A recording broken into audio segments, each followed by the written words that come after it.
Death Stranding. When someone praises this game as a masterpiece, others will describe it as a walking or UPS simulator. In this video, I'm going to explain what this game is about without spoiling anything.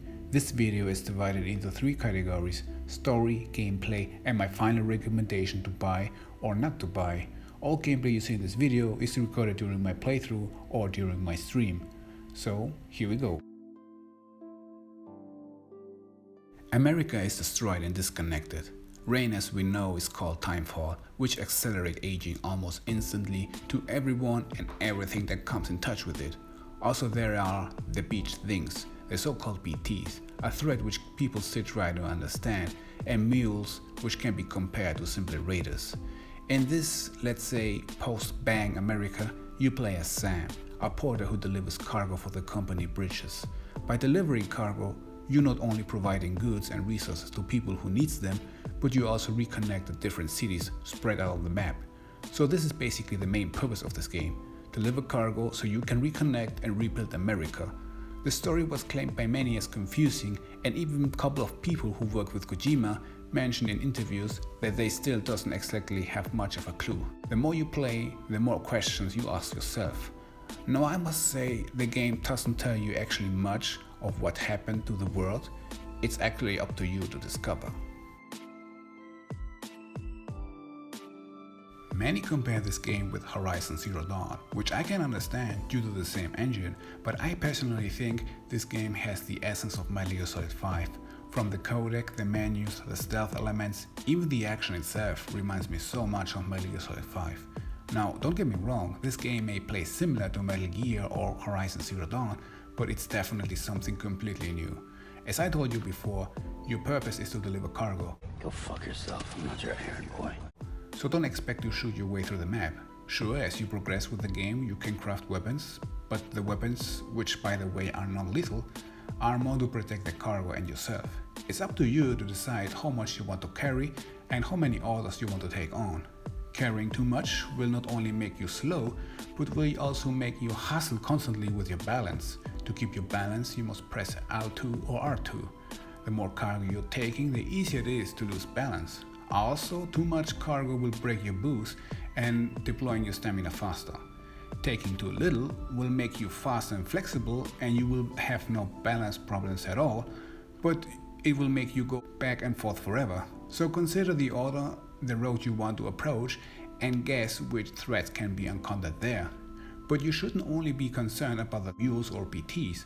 Also, the world has its obstacles. To pass them, you will be able to create ladders and anchors. You can also create even bigger constructions like bridges or roads for your vehicles to make your next delivery more convenient. Speaking of more convenient, there is the online function. In fact, this is for me one big aspect of the game, and after getting used to it, I simply do not want to play without it anymore. When Kojima announced the online function, I rolled with my eyes. I could see already microtransactions coming. But no, the online function is actually a function in this game. You connect with other players in a good, helpful and fun way. I am so surprised. For example, you or a player build a bridge, so this bridge can be used by others. And not only bridges, ladders, vehicles and materials can be shared with players. After a hard day delivering cargo, you want, in order to recover stamina, rest in your private room, where there you can fool around in the sink, taking a shower, use the toilet for number 1 or number 2, take a look at BB, drink cans of Monster Energy, and read mails and also read some input about the world. Delivering cargo sounds boring, and the truth is, there were a couple of phases where I had the feeling I was more working than actually playing the game. So I understand people saying that this game is kinda boring, because after playing this game for like 15 hours, all I did was delivering cargo with zero clue about what's happening around me and with little to no story progression. If you see this in that way, then yes, I also would give this game a 6.8. But if you allow yourself to dive in and connect with the world, I can guarantee that you will find some intense moments. Moments where the true beauty of this game shines. Moments where I was on my way to deliver a simple cargo and suddenly the camera zoomed out. An incredible soundtrack starts to play, and this beautiful world letting me completely speechless with this intense moment and giving me the feeling that this cargo I was carrying for more than an hour on my back meant something. Moments like these changed my mood and the look for the game. I understood the weight Sam is carrying on his back and what he is going through to connect cities. You will need time, a lot of time, and patience, especially in the beginning.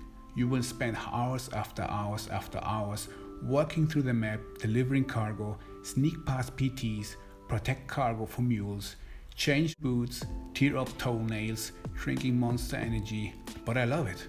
In times where delivering cargo gets boring, I walked out without anything than my canteen and try to discover more of this immersive and fascinating world before going back to business. If you like to try a completely new gaming experience with storytelling so confusing yet so fascinating and with great actors, then the answer is to buy.